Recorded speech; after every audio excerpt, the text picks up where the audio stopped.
Hello everyone, you all are welcome to my YouTube channel Biology Talk. Here I am going to talk about chapter named Fundamental Unit of Life, the Cell.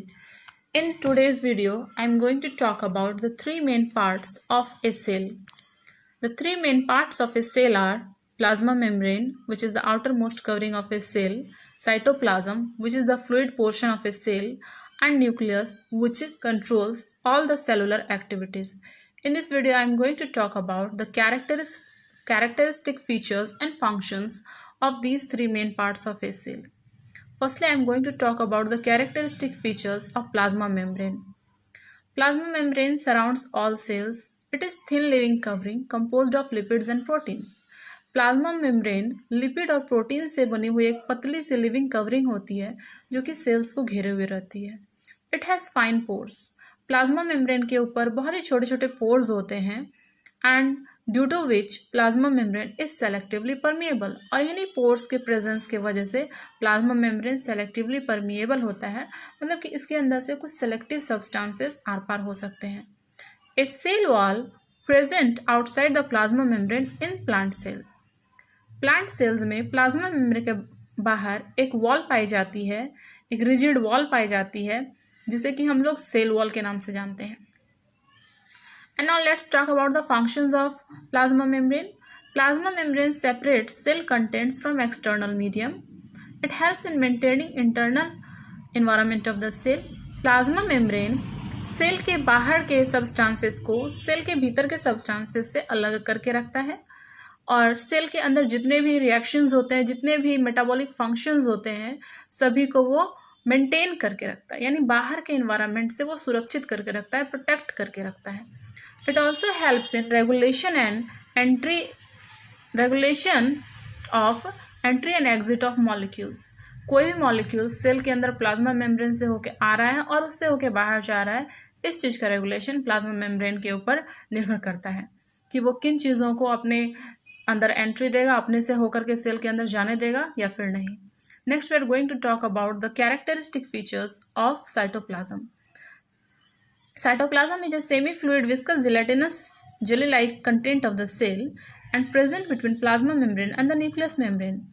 Plasma membrane और nuclear membrane के बीच में पाया जाने वाला jelly like watery fluid ही cytoplasm होता है and it consist of water, various inorganic substances and organic molecules.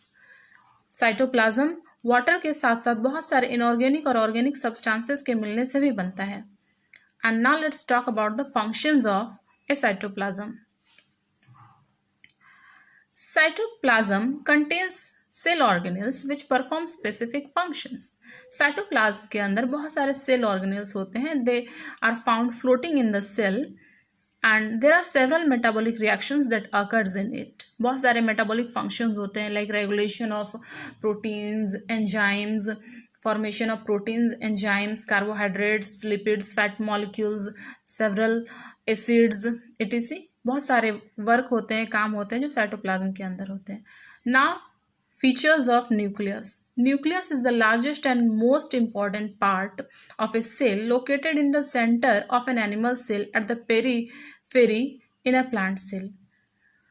Cell के अंदर पाया जाने वाला सबसे बड़ा सेल ऑर्गेनेल एनिमल सेल के अंदर बीच में पाया जाएगा और प्लांट सेल में ये पेरिफेरल पोजीशन पे पाया जाएगा.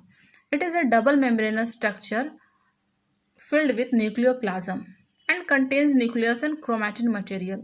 न्यूक्लियस एक डबल मेम्ब्रेनस स्ट्रक्चर होता है जिसके अंदर की न्यूक्लियोप्लाज्म भरा होता है. Nucleoplasm is also cytoplasm but it is much more dense then that. Nucleoplasm भी साइटोप्लाज्म के तरह ही लिक्विड होता है बट वो उससे कहीं अधिक घना होता है, डेंस होता है और इसके अंदर nucleolus, chromatin material, DNA, RNA etc. पाए जाते हैं. Functions of nucleus. Nucleus controls all the activities of the cell, regulates the enzyme synthesis, controls all the metabolic activities, controls inheritance of characters from parents to the offsprings. Nucleus जो है cell के अंदर होने वाले सभी कार्यों को complete करता है, कंप्लीट होने में के लिए हेल्प करता है, कंप्लीट होने के लिए हेल्प करता है और एंजाइम सिंथेसिस में हेल्प करता है, मेटाबॉलिक एक्टिविटीज़ के होने में हेल्प करता है और गुणों को, कैरेक्टरिस्टिक्स को पेरेंट से उनके ऑफस्प्रिंग्स यानी उनके बच्चों तक ट्रांसफ़र होने में हेल्प करता है। It is responsible for the development of different characters. नए नए कैरेक्टर्स के फॉर्मेशन के लिए भी ये रिस्पॉन्सिबल होता है। And it also plays an important role in cell division. Cell division के दरमियान न्यूक्लियस का एक बहुत ही बड़ा रोल होता है।